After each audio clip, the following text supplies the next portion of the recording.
Good morning, boys and girls. Did you ever read the book Miss Rumphius by Barbara Cooney?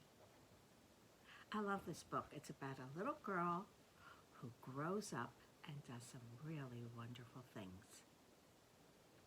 Let's start. Miss Rumphius. And I love this picture. It says, "To St. Nicholas, patron saint of children, sailors, and maidens."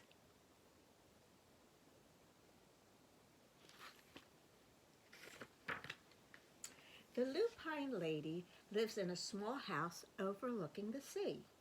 In between the rocks around her house grow blue and purple and rose-colored flowers. The lupine lady is little and old, but she has not always been that way. I know, she is my great aunt, and she told me so. Once upon a time, she was a little girl named Alice who lived in a city by the sea. From the front stoop, she could see the wharves and the bristling masts of all tall ships. Many years ago, her grandfather had come to America on a large sailing ship.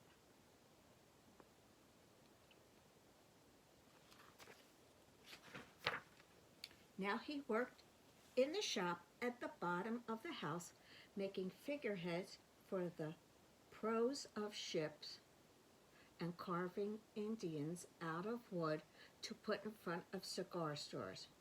For Alice's grandfather was an artist. He painted pictures too of sailing ships and places across the sea. When he was very busy, Alice helped him put in the skies. Look at that. This is the workshop.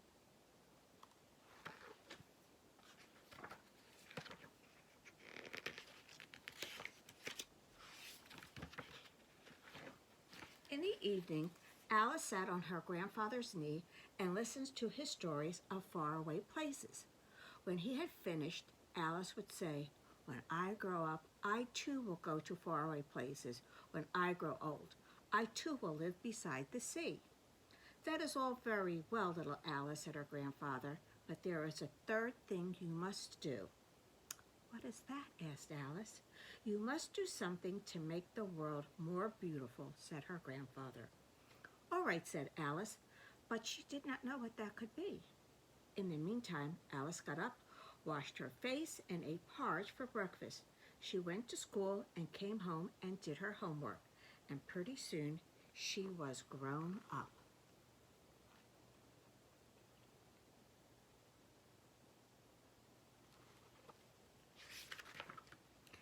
Then my great-aunt Alice set out to do the three things she had told her grandfather she was going to do.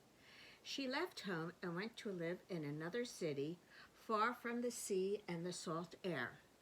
There she worked in a library, dusting books and keeping them from getting mixed up, and helping people find the ones they wanted.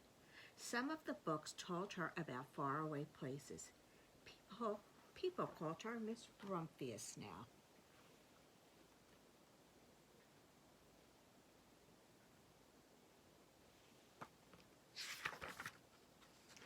Sometimes she went to the conservatory in the middle of the park.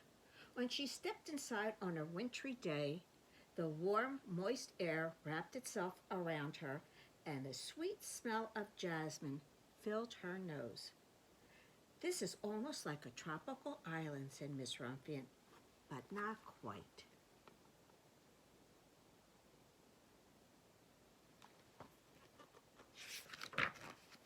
So Miss Rumphius went to a real tropical island where people kept cockatoos and monkeys as pets. She walked on long beaches picking up beautiful shells. One day she met the Papa Raja, king of a fishing village. "You must be tired," he said. "Come into my house and rest." So Miss Rumphius went in and met the Bapa Raja's wife. The Bapa Raja himself fetched a green coconut and cut a slice off the top so that Miss Rumphius could drink the coconut water inside. Before she left, the Bapa Raja gave her a beautiful mother-of-pearl shell on which he had painted a bird of paradise and the words, You will always remain in my heart. You will always remain in mine too, said Miss Rumphius.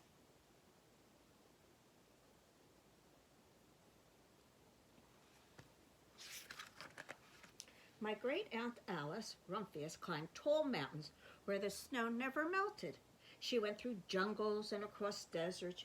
She saw lions playing and kangaroos jumping, and everywhere she made friends she would never forget. Finally, she came to the land of the lotus eaters, and there, getting off a camel, she hurt her back. What a foolish thing to do, said Miss Rumphius. While I have certainly seen faraway places, maybe it's time to find my place by the sea. And it was, and she did.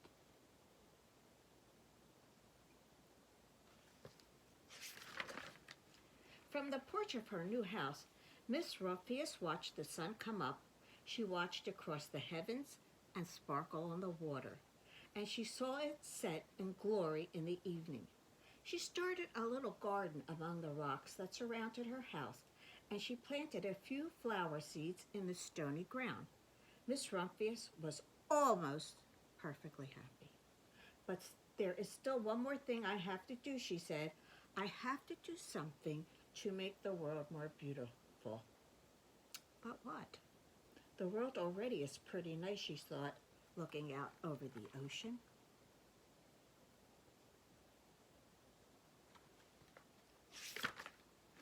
That next spring, Miss Rumphius was not very well.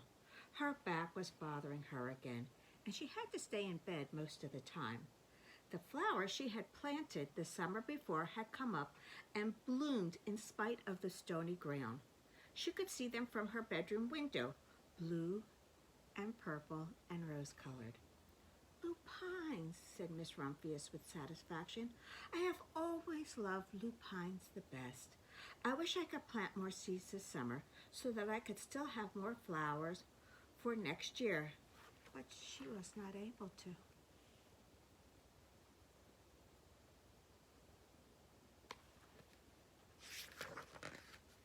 After a hard winter came, Miss Rumphius was feeling much better. Now she could take walks again, and one afternoon she started to go up and over the hill where she had not been in a long time. I don't believe my eyes, she cried when she got to the top. From there, on the other side of the hill, was a large patch of blue and purple and rose-colored lupines. It was the wind, she said, as she knelt in delight. It was the wind that brought the seeds from my garden here, and the birds must have helped. Then Miss Rumphius had a wonderful idea.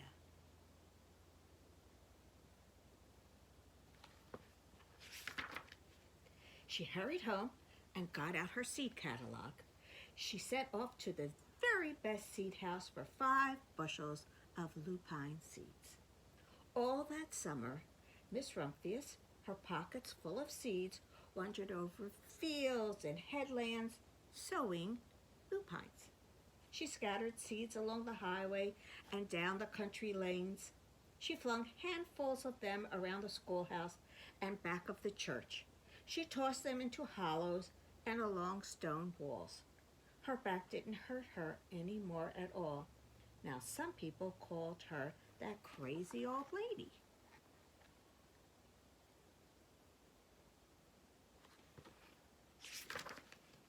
That next spring, there were lupines everywhere. Fields and hillsides were covered with blue and purple and rose-colored flowers. They bloomed along the highway and down the lanes. Bright patches lay around the schoolhouse and back of the church. Down in the hollows and along the stone walls grew the beautiful flowers. Miss Rumphius had done the third, the most difficult thing of all. Do you remember what it was?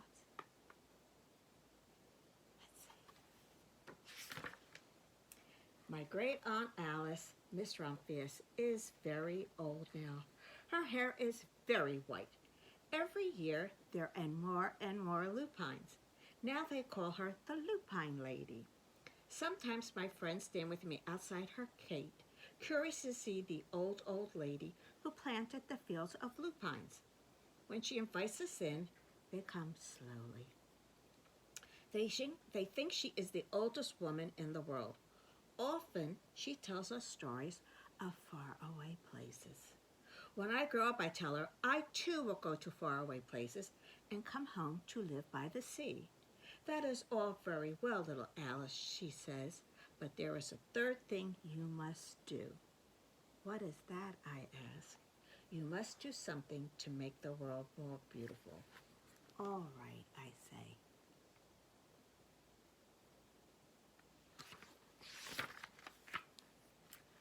But I do not know yet what that will be.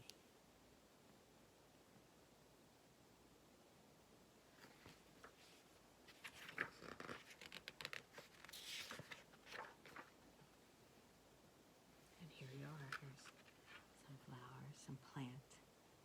So she did what she thought she would do. She visited faraway places, and she made the world a more beautiful place by planting her lupines, her special flowers, wherever she went. Now I want to show you something.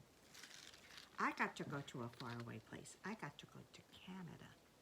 And when I was there, I bought seeds of lupines. And when I go out, I'm going to throw them around, just like Miss Rumphius, to help make the world a more beautiful place. Thanks for sharing some time with me, boys and girls. Bye.